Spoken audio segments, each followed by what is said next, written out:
नमस्कार शेतकरी बांधवांनो, आज आपण पेरूच्या प्लॉटमध्ये आलो। पेरू ह्या पिकातील प्रमुख किडीपैकी एक कीड म्हणजे खोडकिडा, म्हणजे त्याला इंग्रजीमध्ये स्टेम बोरर म्हणतात। तर स्टेम बोरर ह्या किडीची लक्षणे आपण थोडक्यात जाणून घेऊया। तर हे बघा, वाढीच्या अवस्थेमध्ये ज्यावेळेस खोड मजबूत व्हायला सुरुवात होते त्यावेळेस अशा प्रकारचा झाडाच्या सभोवताली असा भुसा पडलेला पाहायलाच मिळून येतो। तर बऱ्यापैकी झाडाच्या अर्ध्या ते 1 फुटाच्या दरम्यान असे ह्या किडीने होल केलेले दिसून येतात। तर प्रामुख्याने याला उपाय म्हणून आपण 20% क्लोरोपायरिफॉस 10 ml आपण 1 लिटरमध्ये डायल्यूट करायचं आणि सिरिंज म्हणजे इंजेक्शनच्या सहाय्याने त्याच्या होलमध्ये सोडायचं।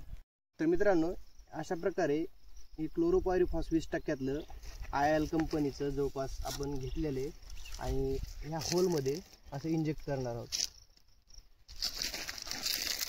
किंवा या झाडाच्या सरफेसवर आणि ह्या होलमध्ये अशा प्रकारे इंजेक्ट करणार आहोत। हे बघा,